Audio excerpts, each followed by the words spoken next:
Ladies and gentleman, ಆಗ ಸುಮಲತಾ ಅಂಬರೀಶ್ ಅವರನ್ನ ಕೆಡ್ಡಾಕೆ ಬೀಳಿಸಿದ ದಳಪತಿ ಕುಮಾರಸ್ವಾಮಿ ಈಗ ಆ ಒಕ್ಕಲಿಗ ನಾಯಕನನ್ನ ಟಾರ್ಗೆಟ್ ಮಾಡಿದ್ದಾರಾ ಅನ್ನುವಂತ ಪ್ರಶ್ನೆ ಹುಟ್ಟಿಕೊಂಡಿದೆ. ಹಾಗಂತ ಅದು ಡಿಕೆ ಶಿವಕುಮಾರ್ ಒಳಗೊಳಗೆ ಆ ನಾಯಕನ ಬೆಳವಣಿಗೆಯನ್ನ ಕುಂಠಿತಗೊಳಿಸಲು ಪ್ಲಾನ್ ಮಾಡಿಕೊಂಡಿದ್ದಾರಾ ಅನ್ನುವಂತ ಅನುಮಾನ ಆ ನಾಯಕನಿಗೆ ಹುಟ್ಟಿಕೊಂಡಿದೆ. ಎಸ್ ವೀಕ್ಷಕರೇ, ನೆಲ ಜಲ ಭಾಷೆಗಾಗಿ ಪ್ರಾಮಾಣಿಕ ಪತ್ರಿಕೋದ್ಯಮ. ನೀವು ನೋಡ್ತಾ ಇದ್ದೀರಾ ಫೋಕಸ್ ಟಿವಿ. ನಾನು ಪವಿತ್ರ.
ಆ ಚುನಾವಣೆಯಲ್ಲಿ ಗೆದ್ದದ್ದು ಮಾತ್ರ ಸುಮಲತಾ, ಸೋತಿದ್ದು ನಿಖಿಲ್ ಕುಮಾರಸ್ವಾಮಿ.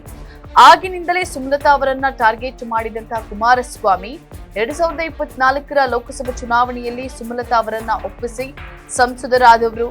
ಇಲ್ಲಿ ಗಮನಾರ್ಹ ಅಂದ್ರೆ ಕುಮಾರಸ್ವಾಮಿ ಅವರು ಮಂಡ್ಯದಲ್ಲಿ ತಮಗೆ ಲೈನ್ ಕ್ಲಿಯರ್ ಮಾಡಿಕೊಂಡು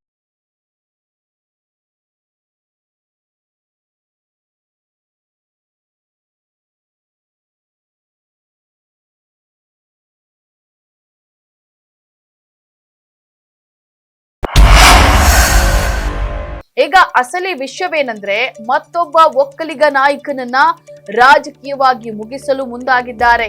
ಇದಕ್ಕೆ ಅಂತ ಮಾಸ್ಟರ್ ಪ್ಲಾನ್ ಅನ್ನ ಮಾಡಿಕೊಂಡಿದ್ದಾರೆ. ಇಷ್ಟಕ್ಕೂ ಕುಮಾರಸ್ವಾಮಿ ಈ ಬಾರಿ ಟಾರ್ಗೆಟ್ ಮಾಡಿರೋದು ಬೇರೆ ಯಾರನ್ನೂ ಅಲ್ಲ, ತಮ್ಮ ಮಿತ್ರ ಪಕ್ಷದ ಮುಖಂಡ ಮಾಜಿ ಸಂಸದ ಪ್ರತಾಪ್ ಸಿಂಹ ಅವರನ್ನ.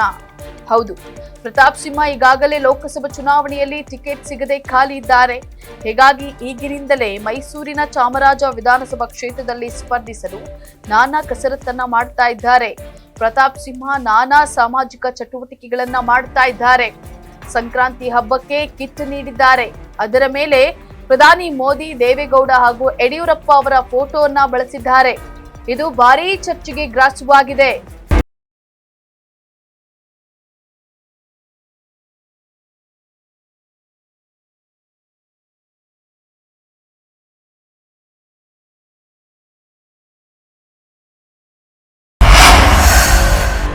ಇದು ಕುಮಾರಸ್ವಾಮಿ ಅವರನ್ನ ಡಿಸ್ಟರ್ಬ್ ಮಾಡಿದೆ.